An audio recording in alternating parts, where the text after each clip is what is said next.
Hana mến chào cô bác, anh chị và các bạn. Thêm một món bánh làm từ bột mì và những nguyên liệu vô cùng đơn giản và dễ tìm. Thành phẩm thì rất là ngon, ở ngoài giòn, ở trong mềm xốp. Nếu cô bác, anh chị và các bạn thích món bánh này, hãy cùng vào bếp làm với Hana nhé.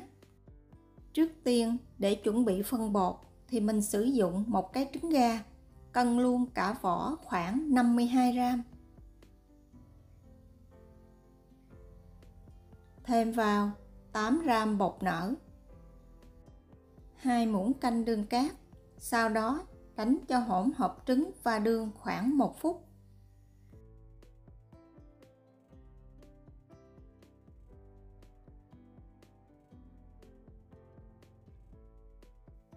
Khi hỗn hợp đường và trứng đã tan hoàn toàn thì cho vào 150 ml sữa, 20 gram dầu ăn. Tiếp tục trộn đều hỗn hợp này.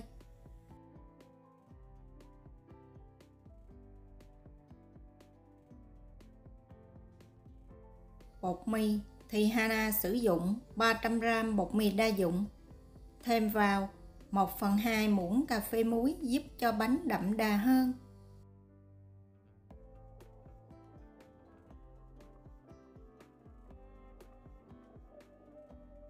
Bột này rất là mềm nên sau khi rây đều bột xong, cô bác, anh chị và các bạn mình dùng phới dẹp mình trộn đều, sau đó dùng tay nhồi sơ lại khoảng 30 giây là được, vì càng nhồi bột sẽ càng dính.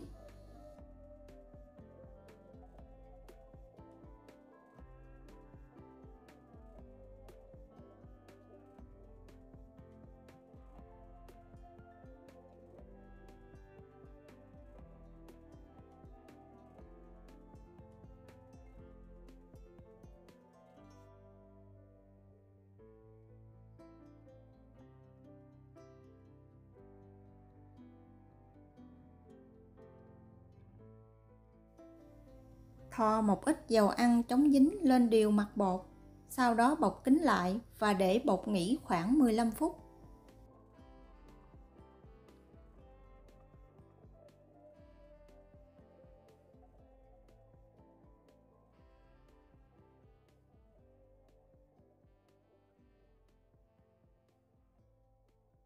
Sau 15 phút, cho một ít bột áo chống dính ra bàn, cho khối bột lên. Bây giờ mình dùng tay nhào bột khoảng 2 phút là bột đã hoàn toàn mịn. Cô bác, anh chị và các bạn không cần phải nhồi lâu, mình chỉ cần túm bột từ ngoài dao và đẩy ngược ra. Làm như vậy là khối bột rất là dễ dàng để nhồi mịn.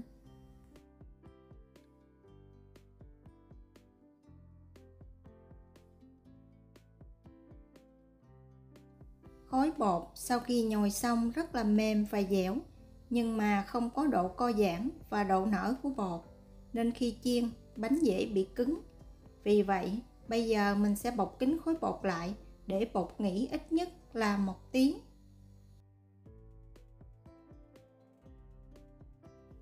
Sau 1 tiếng, bây giờ khối bột, cô bác, anh chị và các bạn có thể thấy bột rất mềm, mình kéo giãn ra rất là dễ dàng.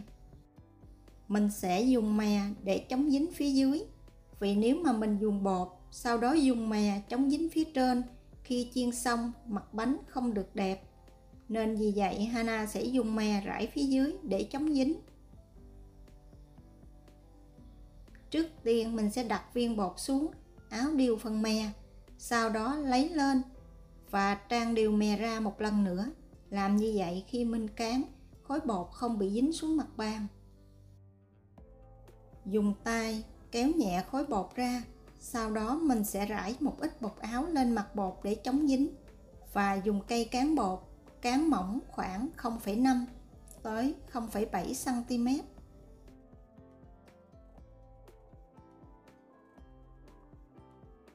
Sau khi cán mỏng bột xong, mình cũng nhớ lật ngược mặt bột lên để mình kiểm tra phần bột đã được chống dính kỹ chưa. Nếu không, một chút mình ấn bột lấy lên sẽ rất là khó, bột dễ bị dính xuống mặt bàn.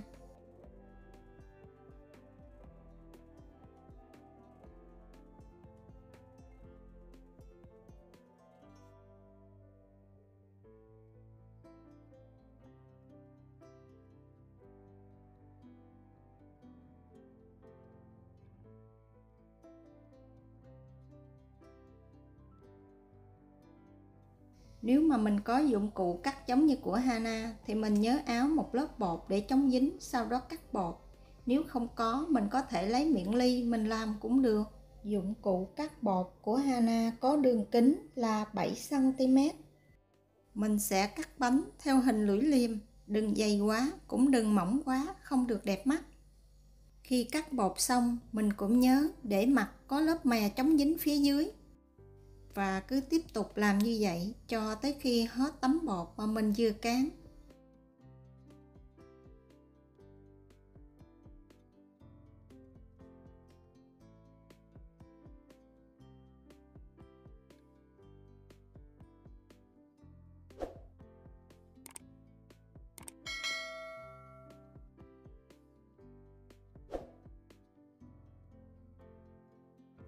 Sau khi cắt và tạo hình xong, phần bột dư cô bác anh chị và các bạn chỉ cần dùng tay túm lại thành một khối, sau đó bọc kín lại và để qua một bên. Khối bột này một chút mình chiên hết phần bột vừa cắt xong mình mới đem cán. Và nhớ dùng khăn che phần bột lại để tránh bột bị khô. Đun nóng một ít dầu ăn trong chảo. Nhiệt độ dầu chiên thích hợp khoảng 160 tới 165 độ C. Bây giờ mình sẽ xếp lần lượt bánh vào chảo. Sau đó đợi cho bánh nở và tiếp tục lật đều mặt bánh. Chiên như vậy cho tới khi dàn đều hai mặt thì mình vớt ra.